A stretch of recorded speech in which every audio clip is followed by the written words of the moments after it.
Hello, everybody. Jim Powers from MaryvilleSaints.com and Saints Vision, and glad to get back into the spring sports after a great winter sports season here at Maryville. And we're going to kick things off with head track and field coach Micky Kaufman. And first off, Micky, let's talk a little bit about the indoor season.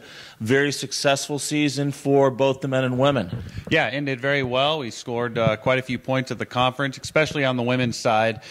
Men, we are hoping for a little bit stronger performance at the conference meet, but all around a really, really good season for them, highlighted by the distance medley relay team at the conference championships that took third with Anthony Allen, Luke Gilsinger, Josh McKinley, and freshman Alex Elam. So, yeah, it was good. You know, the one thing, too, and a great honor, and Elizabeth Kiblinger has just been phenomenal, but probably one of the highest honors when you talk about NCAA level, other than winning a race, is being named to the Elite 90 group, and what a great accomplishment for her. Yeah, and I mean, even as far as the rarity of that accomplishment, I mean, they do give out 90 of those a year, which sounds like kind of a lot, but when you're looking at All-American awards or even event winners, there's 30 event winners at every indoor track and field championships, and you're talking about relays and that stuff. She's the only one to win that Elite 90 award and have the highest GPA of any athlete there at the national championships. So that's probably the most prestigious award that you can get from the NCAA. And obviously we roll right into the springtime and right into the outdoor season. I know there have been a couple meets already and some fantastic performances as well. Yeah, we had a meet down in Memphis last weekend to open up the season, so had a good showing out there. It's always nice to kind of get the feet wet in that first one of the year and win a little south to try and keep it warm. A lot of people know Maryville for their distance and different things like that.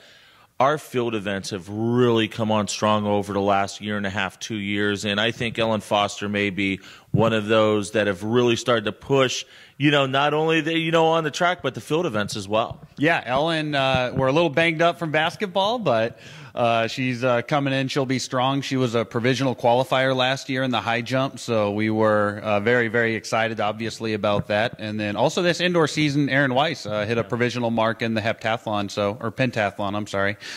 So we were very excited about that. Broke her own school record and took home a conference medal as well. Talk a little bit about some of the names. Obviously, we know some of the names on the guys' side for the springtime, but so what are some of the other young men that we're going to hear about that we may not have already heard about? Yeah, freshman Alex Elam's had a tremendous indoor season. He's one that I expect to do very, very well in the kind of 400, 800 distances. Actually had a great workout yesterday.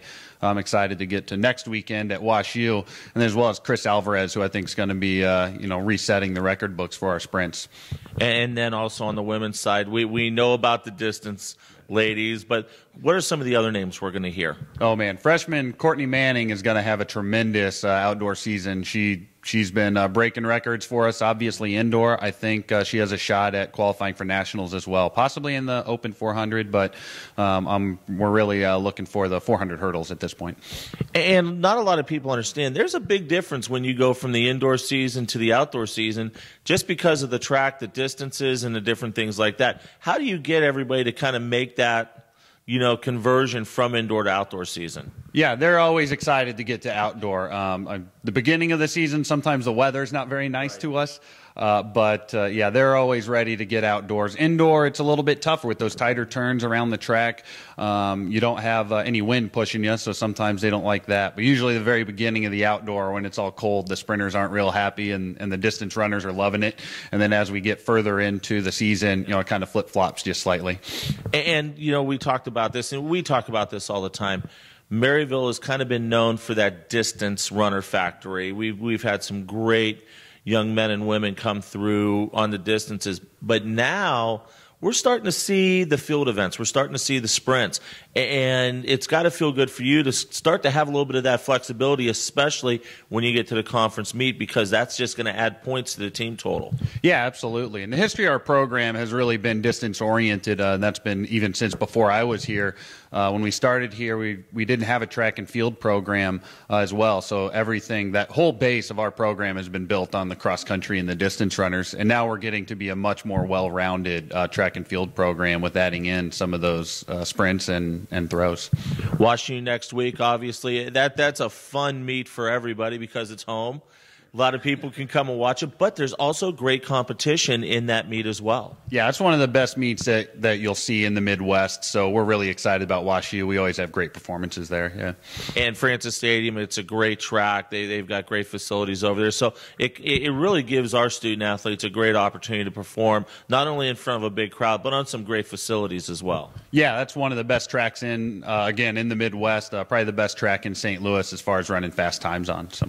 No doubt, Mickey. Well, thanks so much. We'll talk to you in a couple weeks after the WashU meet. Yeah, thank you, Jim. Micky Kaufman joins us, and we'll catch up with Coach every couple weeks or so during the track season to keep up what's going on with our men's and women's outdoor track and field team. Some great things going on next week over at WashU next Saturday. If you want to see our Saints get at it on the track, it'll be a perfect opportunity for you to do that. For Coach, I'm Jim Powers. Thanks so much for tuning in to MaryvilleSaints.com and Saints Vision. Have a great week, and as always, go Saints.